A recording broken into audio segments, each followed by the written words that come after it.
We never asked each other's opinions about what we think of the show. Yeah, what do you think about it? That's all right. It's okay. Yeah, It's pretty good. It's all right. It's all Yeah. right. Yeah. Daniel thinks it's all right. Yeah, Daniel's a big fan, apparently. Cool. Shout out to Daniel, my Daniel. brother. Love you very much. Can't wait for Brother's Day. Mother's Day just recently happened. It did. How did you celebrate? Well, I went home for the weekend, and I got to see my uncle and my mother and my nana. Yay! And basically, my mom came back, and she helped me around the apartment. And was she impressed with the apartment? Was she like, whoa, this is really nice. This decorations, decor. It was actually, I think, the second time that she's been there. So she had already seen pretty much everything. Oh, hot diggity dog. What was that? I said, hot diggity dog. Oh, that took me off guard a little bit. That took me off hot giddity guard a little bit. But she was very pleased, and she helped me out a lot. I got her a watering can for Mother's Day. What kind of, is it like a Dollar General gardening can? Or? I went to the 50-cent store. Yeah. Dollar General is a little bit out of my budget. Yeah. But it's nice. It's cute. It's a little thing that I found on Amazon. Okay. You might have heard of it.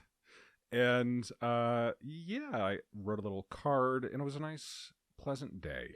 Yay. Is your mom big into gardening? Yes, she is, very much so. I was going to say, it'd be kind of weird if she wasn't. You're just like, here's a watering can. Yeah, I just saw it on Amazon, and I I was like, you. yeah. This is what you get mothers, right? I typed in, what do you get mothers in Amazon? And the first thing that came up can. was watering can. Yeah. Great. How was your Mother's Day? It was good. I hung out with David's family the night before. Uh-huh. They had just gotten back from London. So London? Yes, his dad was there on a work trip, and he gets to go fucking everywhere. It's amazing. London. Yeah. Boy, what's he saying? What's he saying? What are you saying? That's the classic go-to. Worcestershire? Worcestershire? What are you saying? What's this then? What's this then? Oi, what's he saying? What's this then? Oh man, it is the go-to classic British phrase whenever you want to pull one out. I've never. What's he saying? What's he saying? Yeah, pretty much. Wow. Okay. So well, he came back from a trip to London. Yes. And they were like showing us all these pictures and raving about it, and I had gone to Scotland like last year. I don't even know when was it. So like I was very much missing Scotland because, listen. I am not Scottish, but I would love to be Scottish just because I love Scotland so much. Like, I just want to be from there because it's just so cool and it's so pretty and the food is so good. So, yeah. And we went to this pub, this like very traditional English pub that they found in like Lidditz, I think. Okay. And it was actually really fucking good. Like, it tasted... Not the pub. The food. The food at the pub. Wow, you love the pub so much they had to take a bite. Yeah. The food tasted like just like English food, and like it was so good. I'm told that there's excellent Indian food in Ireland and Scotland. That is true. In the UK, there's a large Indian immigration population, so they have like really good Indian food. That's amazing. Mm-hmm. Wow. Well, that's fantastic. And your week otherwise has been. My week otherwise has been good. Yeah, it's been good. I think. Question mark? Yeah, this day was a whirlwind, as you saw. Yes. I tried to get up at 3:15 today and head I was out the door. I was like, oh, she's on flex time. She's leaving at 3. No. You had her coat on and everything, and I was like, all right, have a good day. Bye, guys.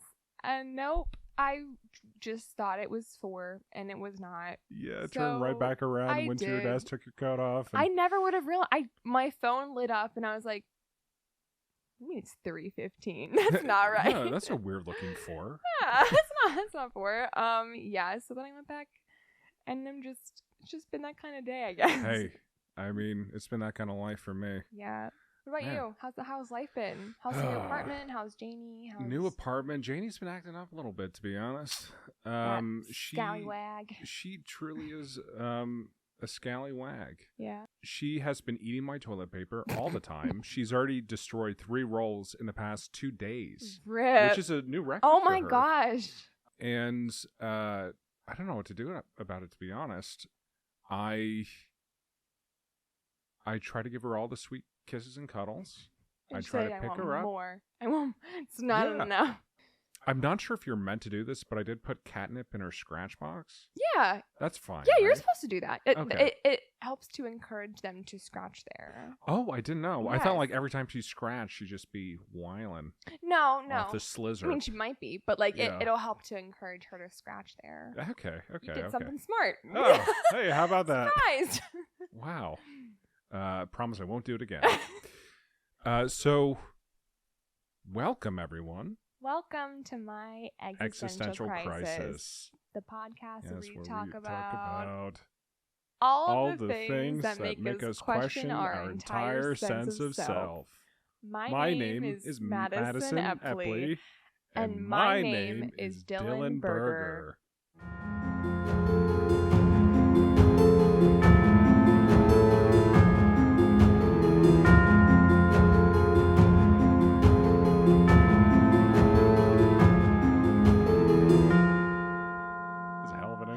Was. Yeah, well, Madison, I know you have an interesting story for us today, don't you? Do have an interesting story. This one was actually recommended by Erin, who we work with. Oh, yes. Yes, we got to talking, and she told me about this story that I needed to look up because it's crazy, and she was not wrong. So, just for my sources quickly. Smart, getting them out of the way at the beginning. Yes, just in case. Abducted in Plain Sight.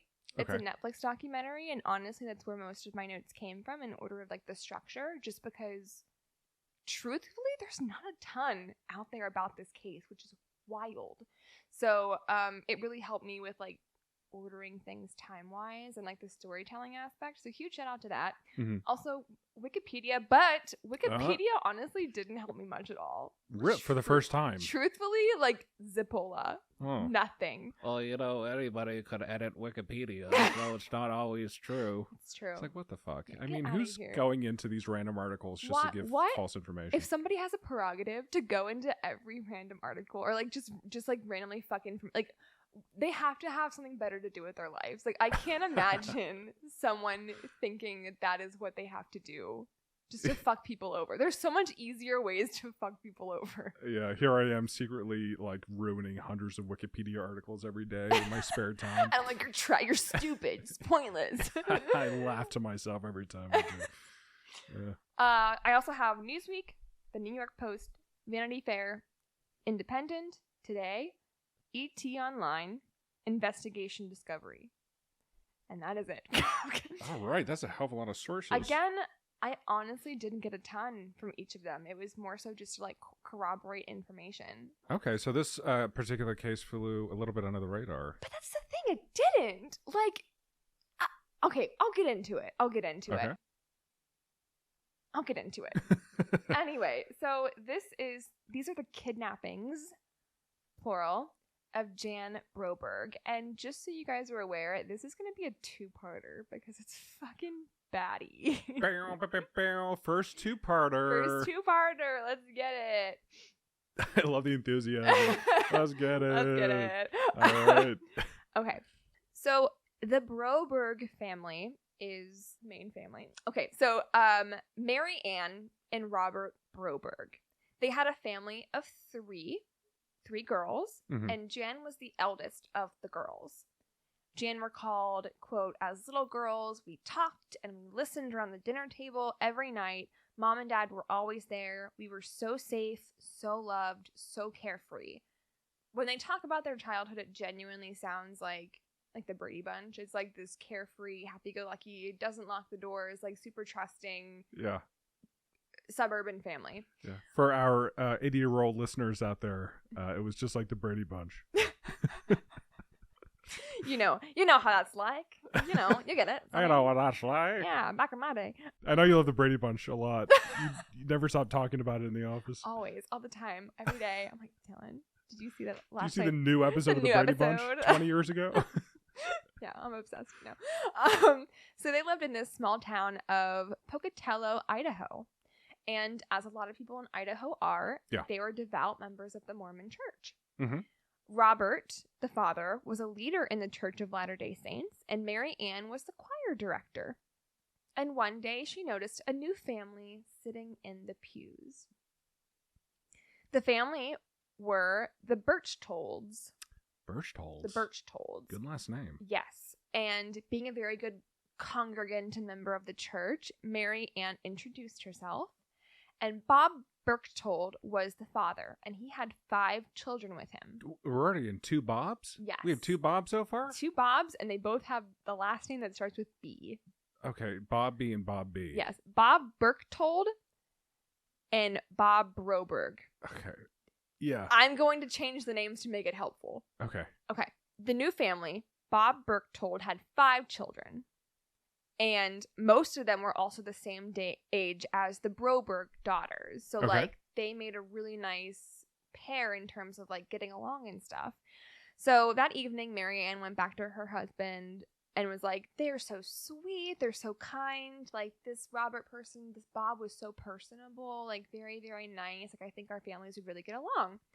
And one Sunday, the Brobergs came home and they saw this fruit basket with a card from the Berchtolds saying, "We sure enjoy your family, the Berchtolds." And this just like what a weird statement, right? But like this back in the 70s, which is when this was, like this really impressed Robert, and like it bonded the families together because like he says in the documentary, like, I just like thought he was a really stand-up guy. Like that's a really smart move that he made. Like that's just really, you know, a kind gesture.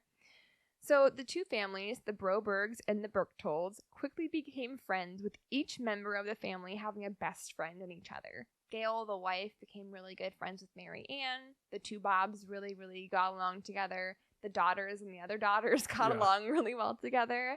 And so for 2.5 years, the families were so close and they did everything together. The story's going to continue this way on like a happy note, right?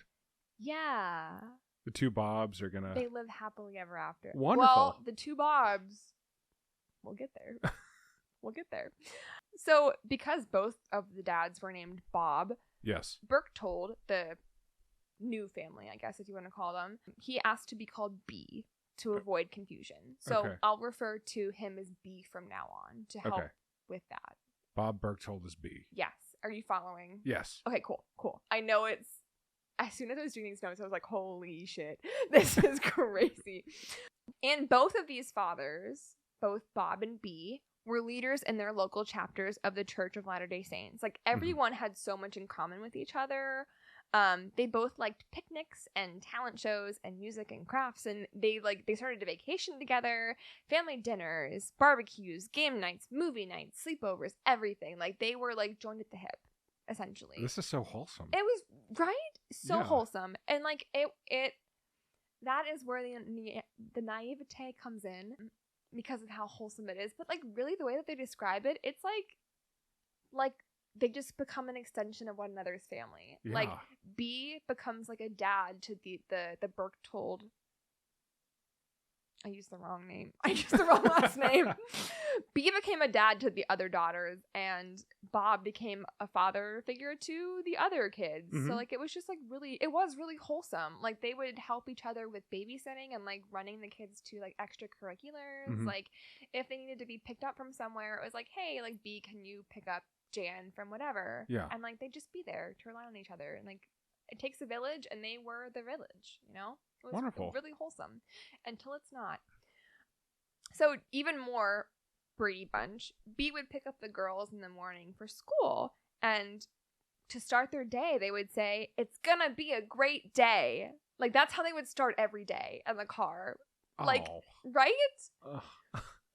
Right. B was seen as the fun dad. He would take the Broberg girls for ice cream with his own kids and, like, just entertain them together.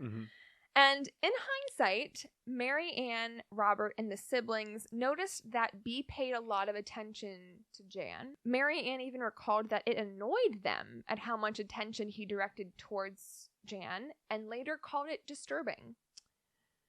He would call Jan a plethora of nicknames, but the one that she remembers most was Dolly. And in the documentary, as they're telling this and introducing B, there's like tape recorder, like voiceover of B talking about Jan, and it's real. It's not good. Oh, it's like do you know the story Lolita? Yes. For those of you who don't know, it's basically this pedophile who has he enjoys younger children, and he has like this infatuation with this little girl named Lolita, who he names Lolita. Mm-hmm. Yeah, it kind of sounds like that. Like, it's not good. Okay. They obviously didn't know that was happening right now, but I just wanted to mention that because it was just, next time for the next episode, I'll pull some quotes just to like give you a full scope of this guy. And again, to Jan, B was just like a second father. Like, she completely loved and trusted him. Like, never thought that anything bad he would ever try to hurt her in any way or anything like that. And one day, B called the Brobergs to ask if he could take 12-year-old Jan horseback riding. And this was common, like him just taking the kids on a spree or whatever.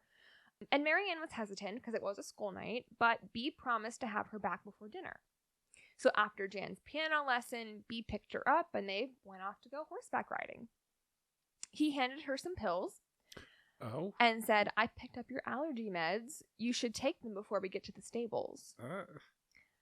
And Marianne recalls that she was worried when Jan didn't come home that evening. And Gail, B's wife, she rushed over because she was also worried because her husband didn't come home. And not wanting to upset Gail or cause alarm, the Brobergs waited for 2 days to call law enforcement. What? They waited for 2 days. 2 days without having their daughter in their home? Yep. Knowing that the last person that she was with was B? Yes, because they were insistent that, like, they just stayed out longer than normal. Like, they took a trip somewhere. B would never do anything to hurt her. Okay. That is going to be a common thread. Okay. And if you're thinking in your brain, like, that's a red flag. Yeah. There are going to be so many more red flags that they just didn't. You're gonna think I'm making this shit up. Okay. So Mary Ann finally, after 2 days, called the FBI. Okay. But they said that their office was closed for the weekend, and they directed her to dial another number if it was an emergency. Mm-hmm. She didn't. Because she thought, quote, she didn't want to get these people all worked up over nothing. Over nothing when your child is gone for 2 days? So the 5th day, over the weekend, was when they actually called back. Because she left during midweek. Yeah. And then the entire weekend. Why would she go straight to the FBI? Why wouldn't she contact the police? That's a great question. From what I was researching, this was so new. Like, all of this was just kind of so foreign. Like, the local police wouldn't have had the resources to really deal with it. And I think that's where she was directed to call, because it was like a quote unquote, it was an abduction, but for her it was like, I guess this is an abduction. So I guess they have the best resources to call. Mm-hmm. And I also think it was more of like a, not just like the national FBI, like it was a local FBI office. So okay, it was not as like outlandish, I guess, as we might think of it today. So still, the 5th day, she waited to call back. And the FBI rushed over as soon as they could to interview the family. And the family, they, again, disbelief. They were insistent. B did not kidnap Jan. Like, he would never hurt her. He wouldn't do anything like this. Like, they were just out. They just stayed a little bit longer. Maybe their car broke down. Maybe, like, something happened like that. No, the FBI's officers had to bring them back down to earth and explain that, yes, he took your child. He is gone. She is gone. He kidnapped her. Yeah, and when did this take place exactly? What 70s. year? The 70s. The 70s. Okay. Do you want to look up the exact year? 78. 78. Oh, no. Sorry. They met in 78. So this was in the 80s. Okay, I see. Yeah, this is even later. In the 80s, Billy Joel was on the radio. Yeah. This is the unimportant detail, but 1970s. Okay, it was 1970s. Gotcha. It was 1970s. Okay, sorry. I just wanted to get that confirmed because I don't like being wrong. Just being honest. So they explained that, like, yes, he did actually kidnap your daughter. He's gone. And then the officers went over to B's wife, Gail, and she said to the officers, like, they have a motor home and a storage unit, like, that's the only thing I could think of, like, that is, could happen. And when the FBI went to check on it, it was gone.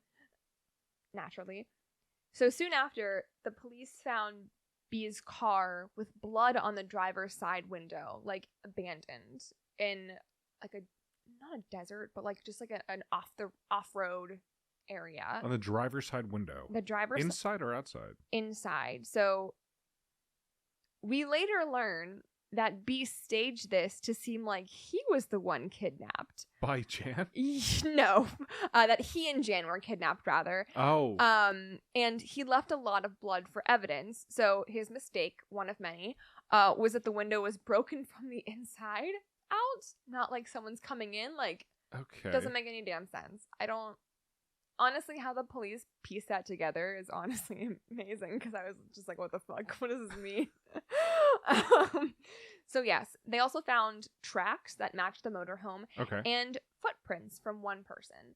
And from this, they deduced that Jan must have been passed out or incapacitated in some way, and B carried her to the motorhome.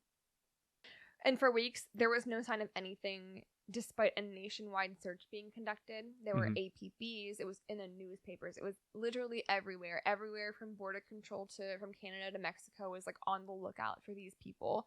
And this is about, I'd say, 3 weeks now that she's been missing. 3 weeks? 3 weeks. So she's probably dead.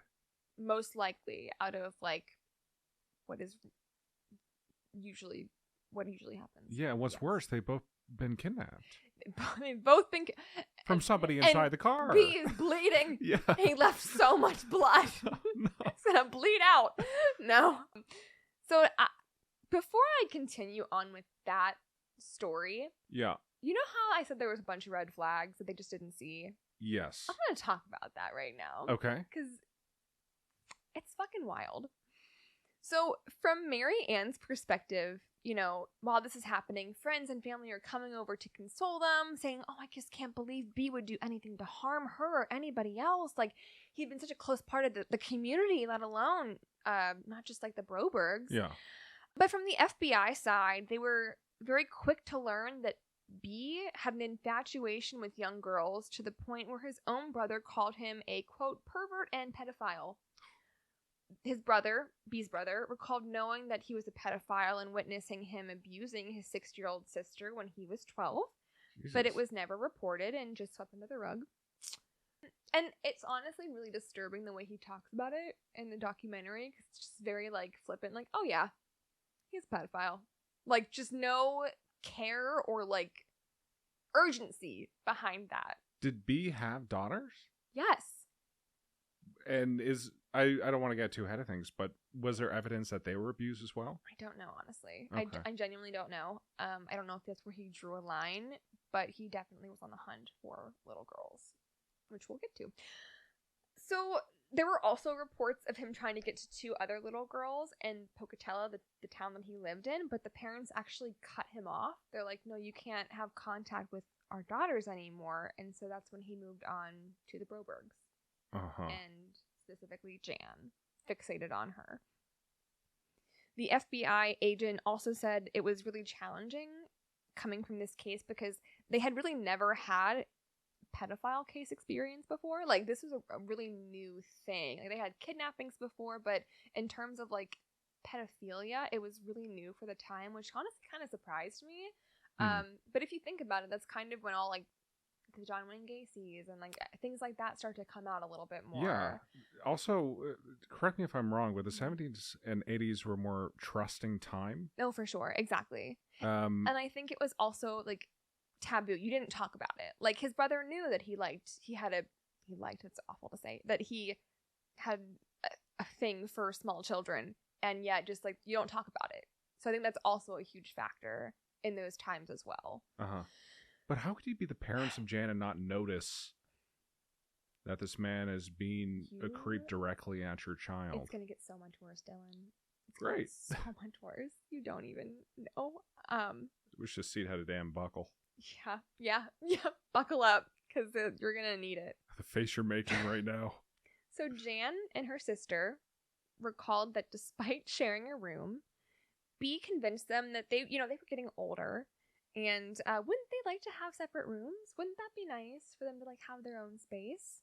And B was a handyman, so he actually built the wall himself to separate the sisters. Okay. Wasn't that nice? That was very, what's the right word? Manipulative? Yeah. Yeah. And speaking of manipulative, another neighbor actually recalled that he had a really charismatic way of offering to lend you a hand or helping you, and then like taking advantage of you after that. Whether it was, like, I'll lend you a shovel, but like you've got to do this for me or something like that. It's just like the way that he could get you to do that, he said it was really crazy. You don't even realize it's happening. The same neighbor recalled that Jan also accompanied B on a boat ride. So this neighbor had invited B on a boat ride. Mm-hmm. And B didn't bring his daughters, didn't bring his wife. He brought Jan. And the neighbor was like, that's a little fishy. And right after that, again, doesn't tell Jan's parents or anything, but it's like, I'm not going to have anything to do with B anymore myself. I don't want to be a part of that. But like, didn't report it to anyone. Just was like, that's not for me. Do you think this crime could have taken place today? I would like to say no, but genuinely, I don't know. I would like to say that people have enough hindsight today and like are not as trusting, but I know that there are people who are out there. And like, that's the thing. Like, we, if you see something, say something, but there's so many people who see stuff and don't say stuff. So like, you might think you're making a big deal out of nothing, Like, what if this neighbor had gone to the parents and was like, this guy's being weird? And they're like, no, he's not. He's being friendly. It's just, I don't know. And also, they are part of the Mormon community, right? Yes, which is also very insular. Yes. Like, they take care of I don't want to compare it to Scientology, but it's kind of like they take care of problems within the church. Yeah, they police themselves. They don't really go outside so much. Yeah, exactly. So it's a very tight-knit community as well. Yeah. Jan later recalled that one of the sleepovers they had with the Berchtolds, all the kids were outside sleeping on a trampoline. Like, it sounds so nice, like under the stars, and they're just like all in their sleeping bags together, and just like all together along with B. Oh. She recalled that she woke up and she was scared because her underwear was down around her ankles.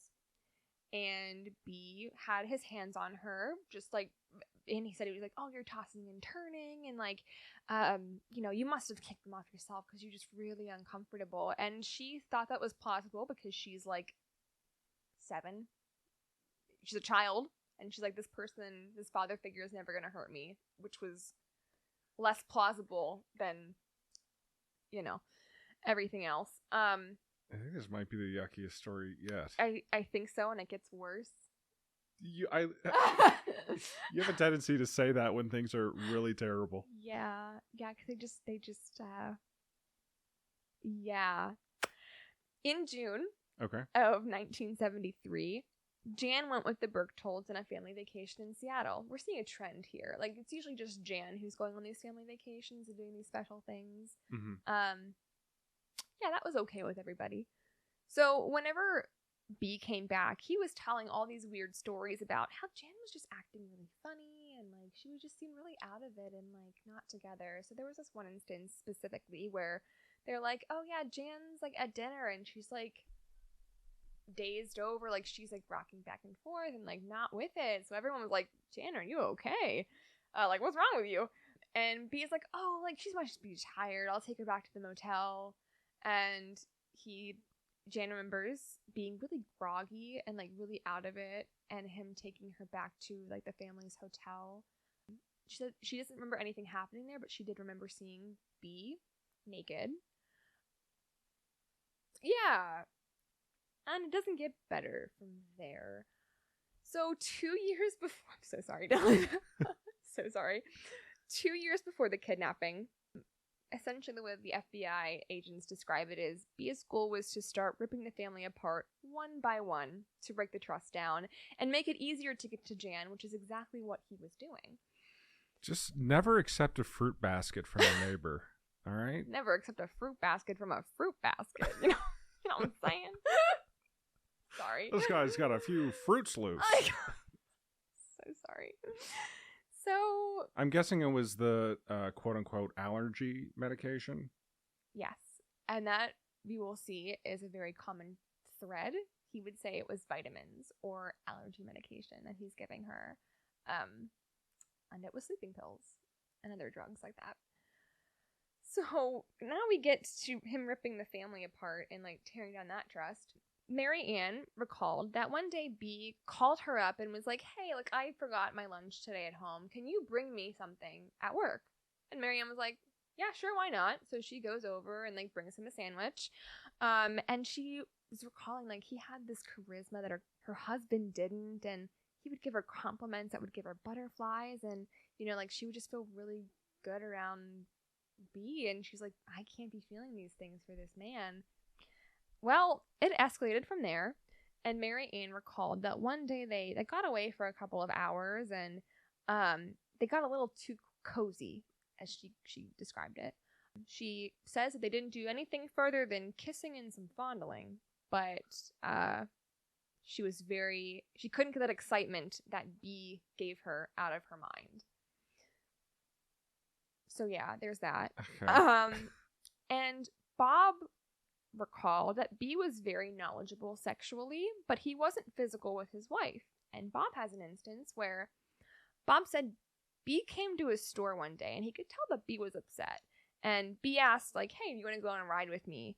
I just want to talk a little bit. And Bob was like, yeah, sure, like I'm here for you, guy. And B said, ugh, I cannot stand my wife and I need to have sex. And Bob could tell that B was aroused. And B asked if Bob could relieve him. And they were laughing and joking. And then Bob said, you know, it's just kid stuff and I need relief. So Bob complied. Oh.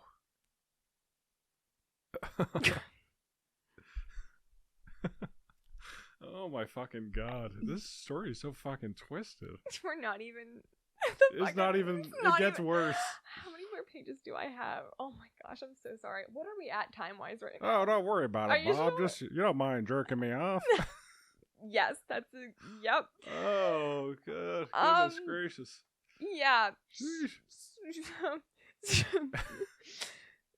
So according to the FBI, in 1974, Berchtold was reprimanded by the High Council of the Church of Latter-day Saints because of his involvement with a younger girl.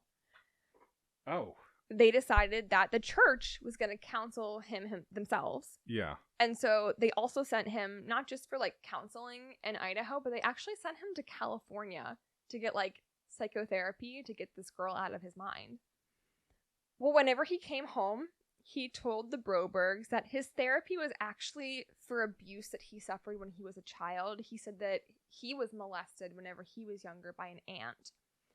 And that part of his therapy to heal was to spend some time with the Broberg daughters. He's like, Bob, like, you can call the doctor. Like, I have his number if you want to have it explained. And Bob said, no, I trust you. So after the girls went to sleep, B would lay down next to Jan and play these weird tapes made by his quote-unquote therapist back in California, basically talking through him being touched by Jan or him touching Jan. And then he would abuse her while she slept. It makes me think of there's this horror movie. I think it's a foreign horror movie where this family drives out to a beach, and it's like a mother and father and their daughter. Mm-hmm. And they run into this other couple, a mother and father, and a son who can't talk. Uh-huh. And they become instant friends with this other couple. Oh, no. And then little by little, incrementally, this other couple begins to test what they're able to do. It's like I would at love first, this movie. It's very interesting. But it's fucked because it's like just like this. Yeah. For example, like the mother of the family who goes to the beach, she's a vegetarian. But the father of the other couple, he's like, why don't you try, having meat? I only have meat here. And he's like very insistent. Yeah. And to see how far they'll go. Yes, and it just keeps going. Wow. And going, and just like the first couple is so meek that they allow these things to happen. And I'm not saying that Bob's family in this allowed these things to happen, but I can see the same trend of allowing this stuff and having it continue to spiral. It just gets worse and worse and worse. Like you think that like these little like in the beginning, you're not asking him to lay with your daughters. Like in the beginning, you're just like, we're gonna hang out together. I'm gonna take him to go at the park with my kids. Yes. And then you build this level of trust that you're like, this is like Mary Ann said, like I was not comfortable with it, but like I didn't think anything bad would happen. Like it wasn't a red flag to me. Yeah. I'm sorry. I'm so sorry. You choose some very difficult stories. I didn't know it was this bad when I started it. And then I actually got the notes and I was like, I'm in too deep. And not only am I in too deep, this is fucking wild and it's a two-parter. Like, it's already so long. So sorry. No, I can't imagine where this story might go. Yeah, you can't. It's already so fucking horrible. You can't. So the FBI actually looked into this LDS appointed therapist, and he actually had his license revoked, so he wasn't even a real therapist. And the family said that they had no inclination of like child molestation even being like on the radar. Like it was such a new thing that like no one was even really thinking about it at this time, which is a crazy thought nowadays. And John Wayne Gacy was around the same time, you said? It was. And again, I think it's part of the fact that, like, we brush these things under the rug. And, like, especially about, like, when it comes to, like, perverted crimes like this. Yeah. I mean, even today, like, we don't, not that it should be condoned, but, like, we kind of, like, it's uncomfortable to talk about. Yeah. And so, like, even back then, it was, you don't talk about it. It's not, no. It is becoming more mainstream. It is. I don't know if you follow the Kendrick Lamar Drake beef at all. Yes. But you should listen to Kendrick's diss tracks. I haven't heard his diss track, but I've heard it's fucking crazy. It is. He somehow managed to, and I love Kendrick Lamar. He's great. The best rapper of all time. Yes. But he managed to break one of Drake's records with a song directly calling Drake a pedophile. I love that song. Yeah, he doesn't beat around the bush. He directly calls him a pedophile. Wow. Okay. Well, that's not super, like, groundbreaking news. There's been some red flags there, too. Yeah. But Anyway. Bob said that he didn't know how they could be so gullible looking back on it when there were so many red flags, but again, he didn't see them as red flags. And then the documentary kind of like directly cuts to the FBI agent and was like, they were incredibly naive. Which, yeah. And according to court transcripts, B slept in Jan's bed approximately 4 times a week for 6 months, right up to the day she was taken. And the parents allowed this? Yeah. They allowed it. And this was after B had been directly sexual with both the husband and the wife? Yep. Yeah. That's not even a red flag anymore. That's just... It's blaring. It's neglect. Yeah. It's extreme neglect. Yes. Like, how... I don't... Yeah. Yeah. And again, just Jan. Like, you don't notice that? I don't know. Yeah. So, now, the day of Jan's kidnapping, October 17th, 1974, the next thing Jan recalls is waking up in the dark, lying on a bed, wrists and ankles strapped down, and she was moving. She recalled a monotone... Buckle up. Sorry. Everybody buckle up. Put your buckles on, folks. She recalled a monotone voice playing in her ear from what looked like a white intercom box. And it said, "Female companion, it is time for your mission to begin." Immediately, she thought she was abducted by a UFO. Mm-hmm.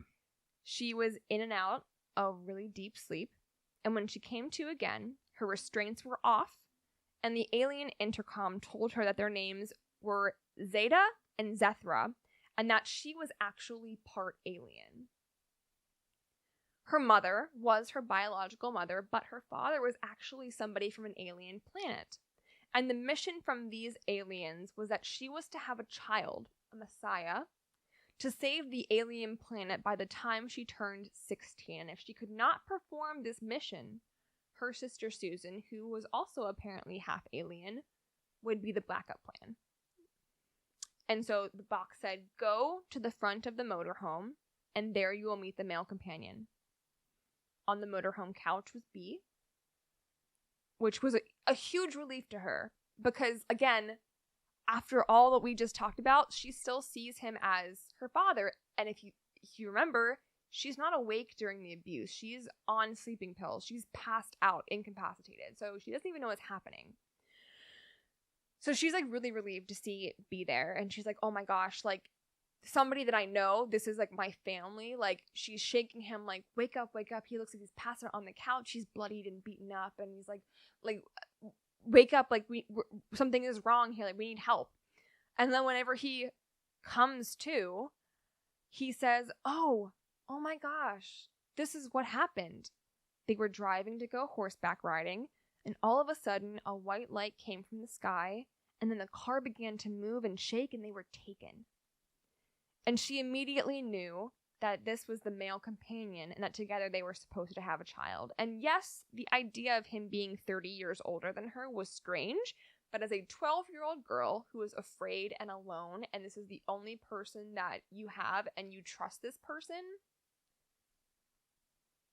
I can see you being brainwashed, especially at this time when you're more naive, you know?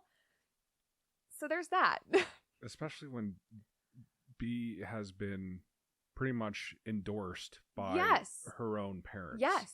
Endorsed by her parents, by the community, by the church. Like, everybody. So the first few weeks, she had no concept of how much time had passed, and she thinks that she was drugged for most of it. But she remembered digging through some of the cabinets in the motorhome, and she found like 3 or 4 books all about sex, and not having anything else to do, she read them. And then, after she read them, the intercom said, we think it's time for you to ask the male companion to do what makes people happy. And it's really heartbreaking to hear her talk about the abuse. I don't need to go into detail, obviously, any more than we've already gone into, but, like, it's really heartbreaking. Because, like, she talks about how, like, you hear abuse being, like, this really violent thing, and, like, it's from somebody that you don't know and don't trust. And then she explains her experience, and it's just, like, I can't even imagine the worst kind of, like, betrayal of trust ever from someone you trust so much. So this is day 35 now. 35? Day 35. And B called his brother, the one who's, you know, remember he said he was a pedophile and pervert. And he asked him, hey, can you get written permission from Mary Ann for me and Jen to get married? He said that they were in Mexico, and they are technically legally married in Mexico because the age, you only had to be 12 in Mexico to get married at this time. What? At this time. It's not the same anymore, I checked. But it didn't qualify in the U.S., so they needed written permission. Mary Ann refused, but B's brother was like, I gotta do what I can do to get them home. So he had police wiretap his phone and was in contact with his brother. They were able to trace B and Jan in Mazel Tov in Mazatlan, Mexico. The Mexican police found them, kicked the door open. Jan said that she recalls them being crammed into a tiny vehicle. I believe Jan along with B in the same vehicle. What? Yes, and B was in the front seat. She was in the back, and she said that she remembers B looking at her through the rearview mirror, like looking scared. Like, what are they going to do to me? Like, get me out of here. It's making my fucking skin crawl. Yeah. So the officers, after B was put in a cell, the officers led her down to like the lower level in this really dank, dingy, dark basement. What you think of as like a medieval prison, essentially. How did she described it? To B's cell.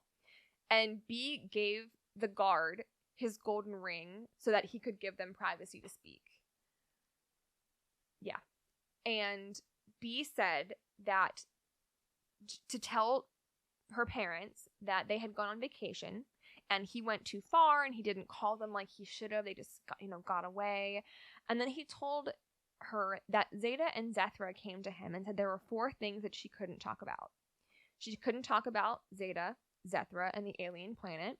She couldn't talk about the relaxing pills she had been given. She couldn't talk about the mission. And therefore, she couldn't talk about the abuse that she underwent. And B told her that she couldn't have contact with any other men, including her dad. And that if she did or talked about any of these things that she wasn't allowed to, her sister Karen would go blind. Susan would be taken as the backup plan. Her father would be, quote unquote, removed. And Jan would be vaporized. And again, being a child, strongly believing in heaven and hell and like life after death, this is terrifying. Like the idea, it's terrifying. So Bob and Mary Ann, they flew to Mexico to bring her home, and Jan went to pieces, and she insisted that B has to come with us, and like he has to be there, like we have to go get him. And they're trying to explain, like, he's in the authorities' hands now, there's nothing we can do, we have to go home. And Jan started yelling at them, like, you called the FBI? How could you do this? Like, we were just on vacation, we weren't doing, and we're okay, nothing is wrong. Bob remembered that Jan wouldn't sit next to him on the plane as per B's instruction, and that he remembered thinking, that's not our Jan, since she was so brainwashed. And he remembered leaning over to his wife on the plane and saying, I don't think our problems were over. And boy, was that an understatement. Almost done for this section. The Brobergs sent the marriage certificate back to Mexico with the instructions for it to be annulled. B was brought back to the U.S. and indicted on kidnapping charges. Jan was examined by a physician, and they said that she wasn't abused, that she was still a virgin, based on the virginity tests of the 1970s, which are very antiquated and not accurate, but they said that she was not abused. And B was only indicted for kidnapping, and that's it. Yes. That's it? Yes. So Mary Ann, getting this news that she hadn't, quote unquote, been sexually assaulted, was thrilled. She's like, that's a huge relief. Like, back at home, Jan was very standoffish, especially with her father, would not talk about anything in detail, very distant. And Bob showed his daughter, Jan, the newspaper clipping of her kidnapping. And she said, Dad, that's not true. Like, I wasn't kidnapped. We were on vacation. Like, she's sticking up for him still. And Mary Ann said, like, she seemed fine. She went back to school. She was doing really well. There were really no concerns about her. And the whole time, Jan recalling this now, she's fixated on, how do I see B? How do I complete the mission? How can we complete it in time? How can I get this done? And she said that she had separated herself mentally and physically from her family because in her head there was just so much more to do and more to come. The FBI told the Brobergs, you do not speak to B or Gail or anybody in that family. Like, this is really serious. Like, you cannot talk to them. Keep your distance. Like, don't. But of course, the Brobergs did not listen. And that is where I will end part 1 of Jan Broberg's kidnapping. I'm so sorry. That took the fucking life out of me. I'm so sorry. Okay. Wow.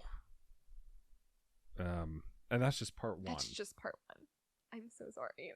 And this happened in the 70s and 80s. 70s and 80s. Thoughts, feelings, comments? I think that's the first story that we've talked about that has actually made me feel kind of physically sick. I'm also physically sick. Not that that's a brag or anything, but wow. Yeah. And where you found this documentary on Netflix? Yeah. It had actually been on my radar for a little bit, but I honestly was like, it's just like, there's so many other ones to cover. It makes Wild. it makes me think of the movie that I mentioned to you, where the couple keeps, testing the limitations of what the other couple does. And at the end of the movie, I don't know if it matters, spoilers and all. Fine. What is the name of the movie? I don't even remember the name, okay, to be honest. Fine. But the father of the the little boy who can't speak. Mhm. Turns out the little boy doesn't have a tongue. They actually kidnapped that boy from another couple and cut out his tongue. And at the end of the movie, the father beats the other father into submission, takes the little girl, cuts out her tongue, and steals her. And when the dad asks, "Why are you doing this?" the other father says, "Because you let me." Oh, because I can. Wow. Yeah. Okay. And I feel that the Brobergs were essentially letting, in increments, Yeah. their boundaries be tested. Yeah. Yeah, for sure. And again, like I never want to I'm never one to blame the victim. I'm never one. Absolutely I would not, never yeah. in a million years blame Jan for any of this. But there has to be some responsibility for her parents. And I am sure that the guilt that they go through is a lot of punishment for them. But like, hot damn, that is like, how? I guess, it's a different time. It's a different time. It's a different community of people with a different mindset. I'm not saying that, Mormon people necessarily have that mindset, but no, but it like is... we talked about, it's they police themselves, they're insular, they sometimes circumstances align in such a way that these things are more likely to happen. Yeah. Yeah. And when I forgot to mention in the beginning, you said, how is this not more well known? Yeah. Jan is actually an actress now. She has gone to go on and be an advocate of her story. She actually had a mini series created about her story. I forget what it's called, but I hadn't watched it yet. But she produced it and she helped to write it. And she's the first thing you see is her, and it's this is gonna sound really fake. This is not gonna sound real, but it is, and it happened to me, and it could happen to you if you're not careful. But yeah, she's been in a bunch of Law and Order and like crime shows because she's passionate about that. She took off. So for it to not be more well known, I'm shocked. I never heard this story before. No, me neither. And her Wikipedia page has nothing about it, which it mentions it briefly. No. But there's no detail. There is no play-by-play like I usually get from Wikipedia. It's hey, she's an actress and this happened. That's interesting. I mean, the movie that I did last time, Roar, it had 100 pages of information, and yet really? this actually really consequential case, there's very little information on Wikipedia. Very little. Which, by the way, is the most trusted source on the web. It is the most trusted source. Amen. Amen. Sorry. Well, thank you for that Crush your story. spirits. Tune in next week for part 2. Part 2.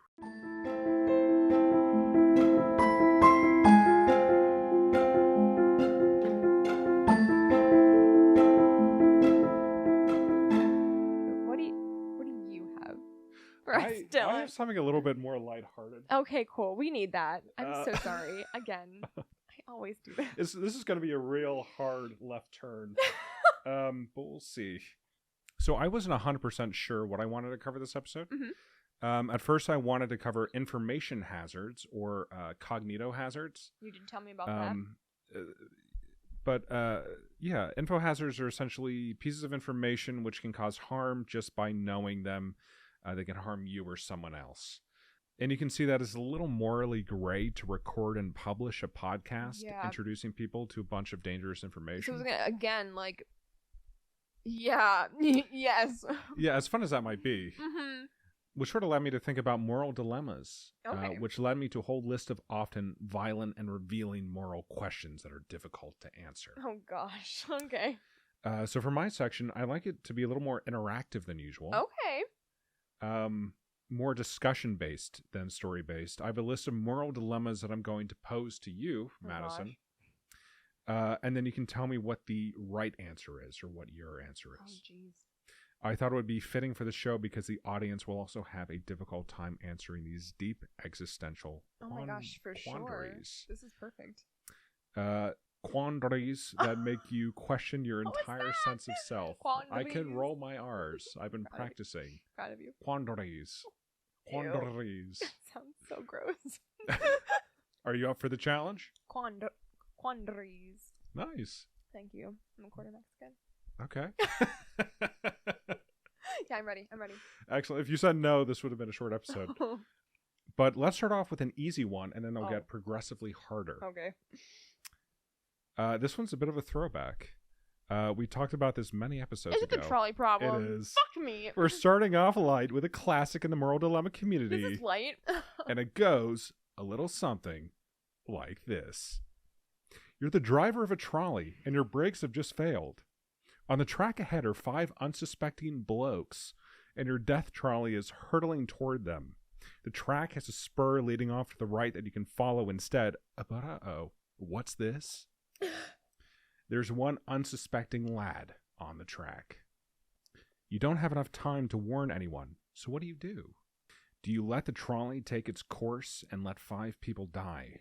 Or do you intentionally kill the one person, saving the 5 others? Or do you jump in front of the trolley yourself so you don't have to make the decision? It's basically asking, what's worse, killing or letting people die? So what'll it be, Madison? Your answer. I hate the trolley problem so much. I cannot emphasize that enough. This is not easy to start off with. I would probably throw myself in front of the train. Okay, so that's not actually... I know. Again, the trolley solution. Oh, gosh.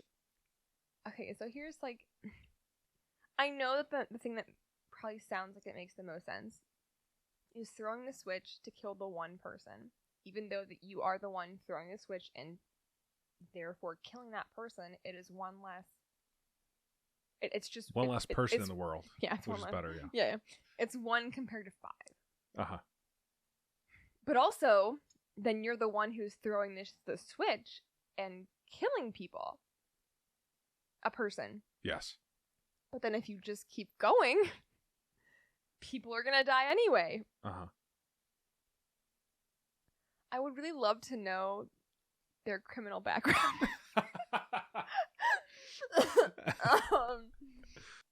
You don't have time to ask, unfortunately. I know. I think I'm gonna have. I fucking hate this. I hate it so much. That's why I chose it. I know. I'm gonna say just to piss you off. I know. I'm gonna say flip the switch to just kill the one, but that's so fucked. Yeah. You don't even have time to apologize. I don't.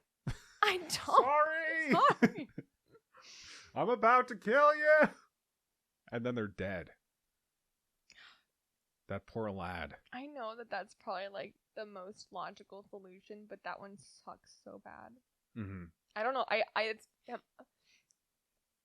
If it were okay, if I had the guts to do it, that's what I would do. Yes. And I could just never look myself in the face again. Mm-hmm. If it were actually me, I would panic and run out of time and just let it happen. And just have the 5 other blokes be crushed beneath the wheels of the trolley. Because that is... in brief succession. That wouldn't be my fault then. It is your fault. It's not my fault. It is your fault because you didn't But then the other person dies. What did he do? So it's your fault either way. It's not. I suck. Well, what is worse, killing or letting people die? I guess if you're killing, you're actually making an active choice to do it. Whereas if you're letting people die, you're just being passive. So I would say killing. I would say killing is less worse than letting people die. Killing is less worse. Killing is better? Killing is better than letting people die. My brain hurts. So killing is better than letting people die? Less worse. Yeah. My brain is just not computing that at the moment. I hate this so much. Yes. Killing is worse. Killing is better than letting people die. Really? I don't know, Dylan. I don't know. I mean, that's the thing. Like, if you're killing, you're at least making a choice to do it, whether it's right or wrong. If you're letting people die, you're being inactive and passive. Yes. And that's not okay either. To just be a passerby, a standerby. Standerby or passerby? I don't know. I don't know, Dylan. It's only going to get harder. I hate this so much. Let it be known that I did ask your permission to ask you these did. questions I didn't beforehand. know it was going to be I was like, I did think last night, like, it can't be the trolley problem again. We can't discuss that. We're going to lead off with that I don't know. I don't want to kill anybody. I would never hurt a fly. I would hurt a fly, but I would not hurt a bumblebee. Okay, I've saved bumblebees on walks before. Yeah. I've seen it happen. You lift them to a flower full of nectar, and you feed them with a droplet of water. I have done that before. Yes. I'm not shitting you. I have. I'm not a dropper because I didn't have one on me, but I would have. Is you currently saying that on the trolley as it hurtles toward those 5 innocent souls? Now, there is a right answer to this question. Is there? Yes. Am I not seeing it? Yes. Jumping in front of the trolley, that's not the right answer? Throwing yourself in front of the trolley is not the right answer. Okay, then what's the right Then answer? 6 people die. Oh, okay. This is the right answer. This is what I would do. Okay. And obviously I'm the paragon of moral goodness. Yeah. So what I say is obviously true. Yeah. I would replace the brakes and stop the trolley, of course. Obviously. I didn't know that was an option. People don't know this, but I'm actually a very capable trolley engineer. Yeah. On top of being a jock. I'm a jock. I'm a trolley engineer. Yeah. So, but I think the answer is pretty obvious. You just turn the trolley, so you just kill one person, right? Sure, you're killing someone, but you're saving 5 people. Yeah. And who knows? The one person you killed could have been the trolley inspector. The 5 person could have been Hitler. I don't know. 5 Hitlers. 5 Hitlers. 5 baby Hitlers. Hitler, Stalin, and 3 baby Hitlers. Yes. 2 baby Stalins, 3 baby Hitlers. I feel like I'm ordering at like a Who's the Subway shop. North Korea person? Oh, Kim Jong-un. Yeah, he's one of those people. Yeah, he looks like a baby. Yeah, see? Gotta edit that out so I don't get assassinated. Oh, yikes. All right, heading into the next moral dilemma. Fuck. You've been on a cruise for a few days. I hate cruises. When an accident forces everyone off the ship. Okay. During the evacuation, one of the lifeboats is damaged, leaving a hole in the boat. With 10 people in the boat, yourself included, you can keep the lifeboat afloat if 9 people scoop the water out for 10 minutes while the 10th person rests. After that rest, they go back to working while the next person rests, and so on. This will keep the lifeboat from going under in time for a rescue ship to find you, as long as that ship finds you within 5 hours. After 5 hours, you're done. You're taking your first rest when you notice your friend in another lifeboat nearby, and their lifeboat only has 9 people in it. There's enough room for you. Your friend waves you over, telling you to swim to their boat. If you do, the sinking lifeboat will only stay afloat for 2 hours instead of 5. This will harm their chance of being rescued, but will guarantee your own life. What do you do?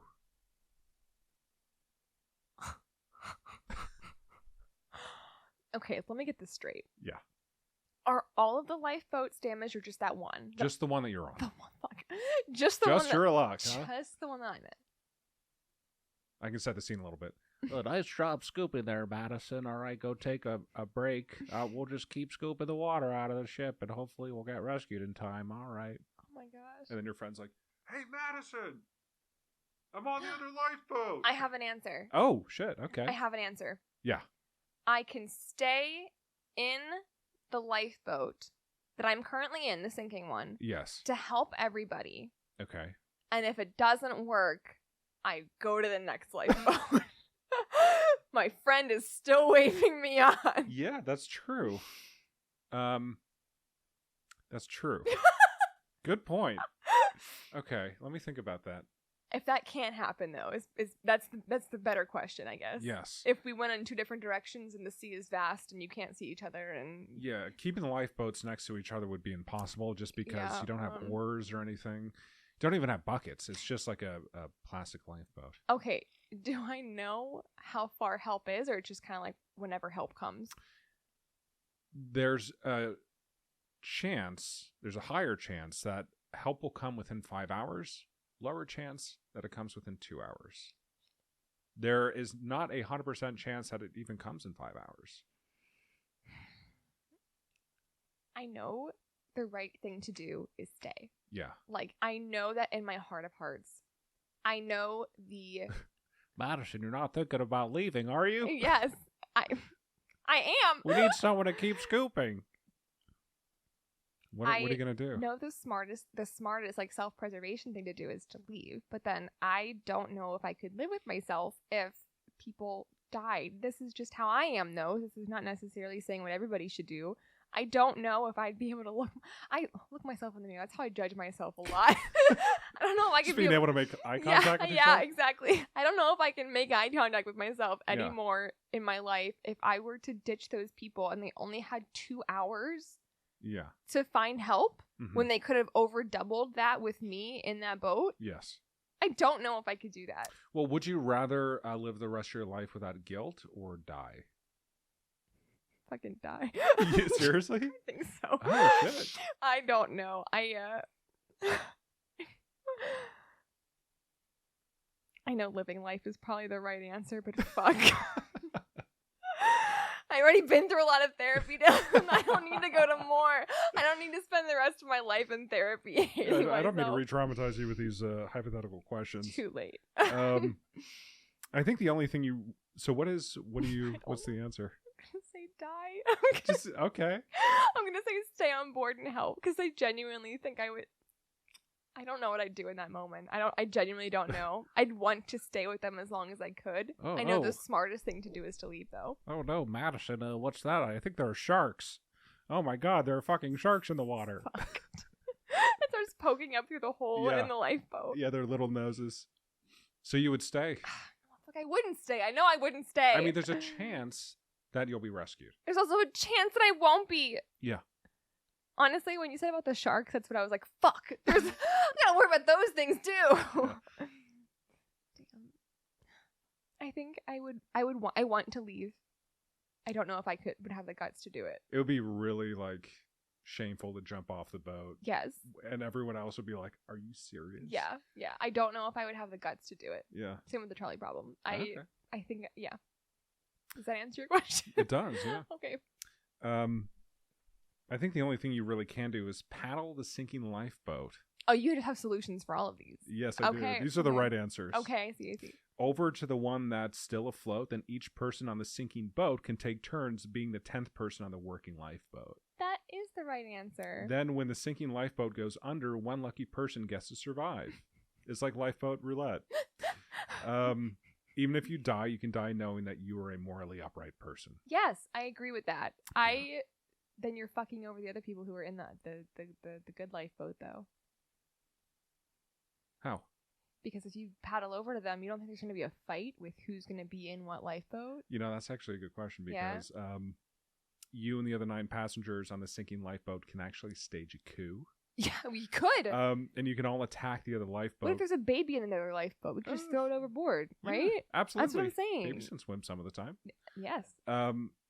And you can throw those passengers off so you and your OG lifeboat gang can wait out the rescue in style. Yeah. That is the right answer. That's the right answer. Yeah. Man, that was a tough one, huh? Damn. It's only going to get harder. How many more are there? Just 2. Okay. This next one is particularly challenging. Okay. A large man, a big and tall man, is leading you and a group of people out of a cave on the coast. Is this the man or bear thing? Just a... Okay. When trying to leave the mouth of the cave, the large man gets stuck because he's large. Yes. In a short time, high tide will come and you'll all drown, save for the large man whose head is sticking out of the cave. Fortunately, you have a stick of dynamite and a lighter, like it's a video game. There's no way to remove the large man from the cave's entrance without putting the nuke in his Daisy Dukes, so to speak, without putting a bomb in his Toms. So, the dynamite will kill him, but you and the rest of the group will be able to escape. If you don't use the dynamite, the large man will survive, but everyone else will die. I'm trying to picture this because I'm not quite understanding the cave and the high tide part. Yes. So, are we leaving the cave? Yes, you're leaving the cave. Okay. You just had a nice cave tour. The large man was your guide. And so he's sticking his head out, and that is there is no water there. No. Okay. The rest of the water is going to come through, I guess, alcoves in the cave. And from I see. And we would drown and he would survive. Yeah. This one feels so much easier to me. Really? Okay. Genuinely. Yeah? Just blow the guy out. Holy shit, that was so fast. You just blow them up, huh? This one feels so easy because, like, that's okay. Here's the thing. The guy is stuck Yes. in the mouth of the cave. Help. Who's gonna come and rescue him? Like, is there a Good point. guarantee that he will be saved? Good point. Right? Yes.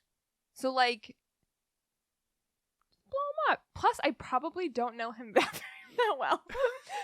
So I'll have an easier time bonding with the people within the cave that I do know. Yeah, that one feels so much easier to me. I don't know why. Okay.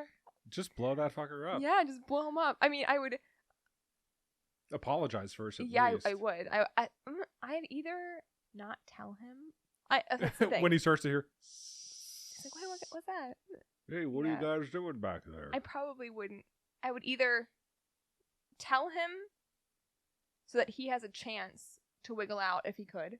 I mean, that's pretty good incentive. Yes. A stick of dynamite right? for sure, yeah. Or not tell him and just have him go in peace. In pieces. In pieces. Yeah. Yes. Wow. Are we guaranteed to survive if he blows up though with the dynamite? Yeah. Okay. You're guaranteed. Then yes. That one feels so much easier than the I Trolley mean, Problem. you'll be coated in the viscera of this large, big, and tall man. That or gonna drown. Yeah, that's true. So like. So, my first thought is, why would Mr. Big and Tall be able to fit into the mouth of the cave in the first place, but he's unable to get out? That's a great question. Unless he had a big lunch inside the cave. Yeah. Again, the question really being asked here, is it better to kill or let die? Yeah. I don't know why, again, this is so much easier for me. Yeah. In this case, again, I think you just gotta explode the guy. Yeah. I agree with you on that. He had a good last lunch, and that's more than most people get. Right? Yeah. Okay. And he gets a really good view, too, out of the cave. I'm sure it's nice. One last final view of the Yeah. beautiful, sunset over the waves, and a single tear rolls down his cheek before he explodes into oblivion. Yeah. Yeah. I'm glad that I chose something a little bit more lighthearted for my section. Yeah, me too. I'm glad that we ended on this. At first I was like, oh, but it's like a two-parter. Like, maybe I should end it so that it can pick right up next week. But I'm like, nope. This was the way to do it. This was I needed this. All right, final dilemma. Okay. This one is the hardest in my opinion. Okay. And it helps to add some context. As many as 112 people were killed during the construction of the Hoover Dam. Okay. The John Hancock Building in Chicago was responsible for 109 deaths. And the New York Water Tunnel projects claimed the lives of 23 workers and one 12-year-old boy. Oh. The rule in these projects was a dead man for every mile. And with that in mind, we come to the dilemma.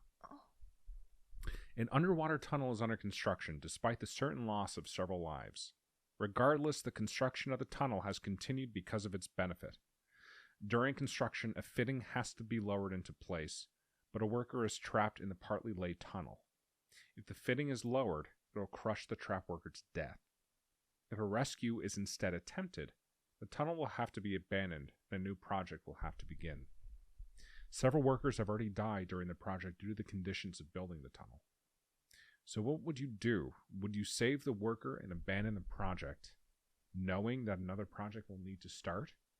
Or do you continue the project and perhaps save lives at the expense of the worker? I like this.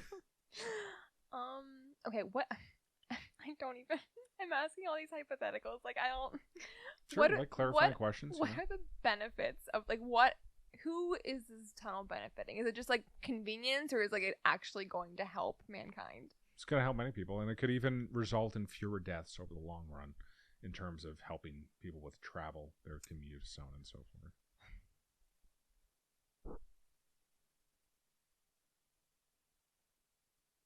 You know why I think these ones are so much easier than the Trolley Problem? Why? Because the Trolley Problem, I'm the one who is either flipping or not flipping the switch. Yeah. With all these other ones, I might be able to pass the work off to somebody else. Okay. Somebody else could explode that guy, or it wouldn't really be my fault if the person got crushed. It would be if I was the one ordering the job. Yes. But indirectly, it's not as direct as choosing to run over somebody with a train. Yeah, that's true. Yeah. I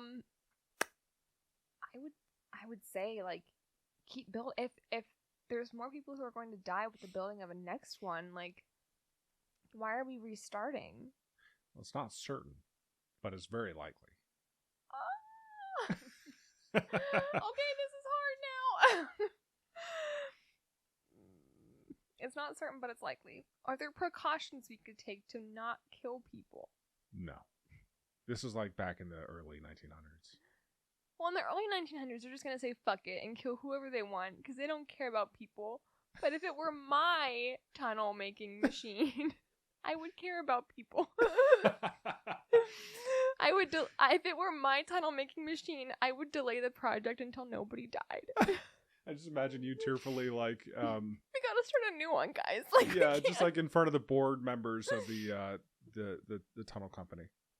And you're just like tearfully, we can't do it. We can't do it, guys. We can't do this.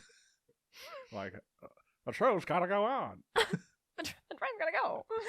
Gotta go somewhere. Yeah. So you just don't do it?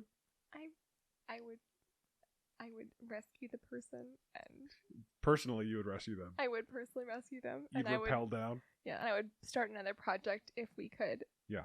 And I'd do my darndest to not let anyone die, and we'll just keep restarting until no one dies. Taxpayer money is just gonna keep funneling into that tunnel. Eventually, we'll start it so many times it'll have to be complete, right? Yeah. Right? How many people would have died by then? I don't know. I don't know, but now it's 0. Yeah, I mean, to be honest, I'm not sure what I would do in this one either. You're asked to save a life now, even if it ensures future death. And again, we come back to that question, is it better to kill or let die? Damn.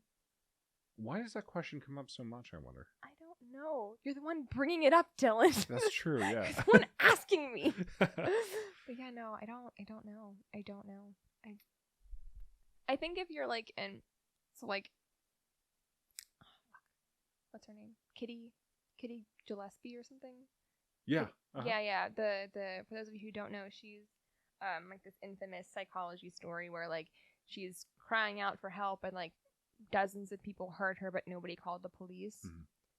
It's like if you don't take that action, like inaction does not mean you are not culpable in some way. I'm not saying that those people who heard her and didn't call the police are like blamed for what happened to her, but like I very much strongly believe in like a moral responsibility as like a human being to like take action if you see something. Yeah. So again, not that killing is great. I also am not for that. But if we're just how real do we want to get? Let's get real. Actually, I don't know. I don't think it's gonna be a good idea. Oh, I now that you say that, I think it's a real good idea. I don't think so. I was gonna talk about the Palestine. Let's maybe not. Yeah. Let's maybe not do that. Yeah, maybe not. Yeah, inaction doesn't mean that you don't have a responsibility. Mm-hmm. Yeah. Do you think the people at Kitty Gillespie's at the scene of the crime, you think the people who passed by are equally culpable as the person who murdered her? I wouldn't say equally culpable, but I would say that I don't know if culpable is the right word. I would say responsible is a better, like I if there is somebody on the ground, like they've done these kind of studies before, like people who are dressed like very dingy, like a homeless person might dress, like if they're on the ground nobody cares, but if a man in a business suit is on the ground and like people stop and help him, you know, like you should help everybody. I don't know, that's just how I am. Like I don't know why one person is. I think it's not like a moral responsibility to help everybody. Now, are you culpable if that person like passes away from like exhaustion or overdosing or whatever the case may be? No. Mm-hmm. But I think that like you do what you can to help others. Yeah. I like got deep. Yeah. Tearing up. Yeah. You know, I know this section was taxing. Yeah, it really was. It was an emotional roller coaster. Yeah, but I thought it'd be interesting to pose these questions to not just you, but also the audience. Yeah. These are all hypothetical questions, but some of them are very real. No, for sure. Like the last one. The last one is like that's like the most real. dynamite up somebody's ass. I don't know. You know, I actually remember when I got stuck in the mouth of a cave and had to be exploded out. Yeah. My ass still isn't the same. Yeah. No, it never was.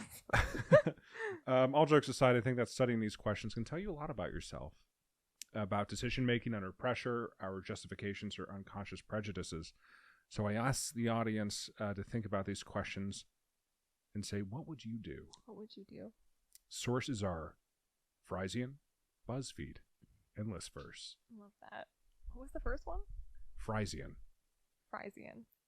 Okay. Maybe it's Frisian. We don't know. Frisian? I have no fucking clue. No idea. Beautiful. Thank you, Dylan. Absolutely. Thank you for bringing something different. I really loved that. That was so fun. I'm glad. Yeah. Thanks for listening, everybody. I appreciate you.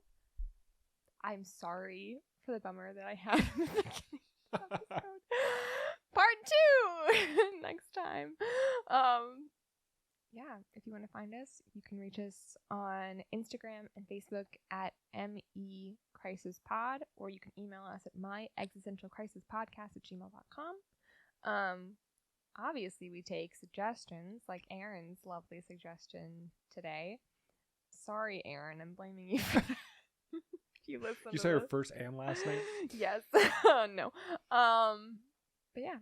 Thank you guys. Anything from you, Dylan? No. Thank you very much, folks, for listening. Yeah. Bye. Bye.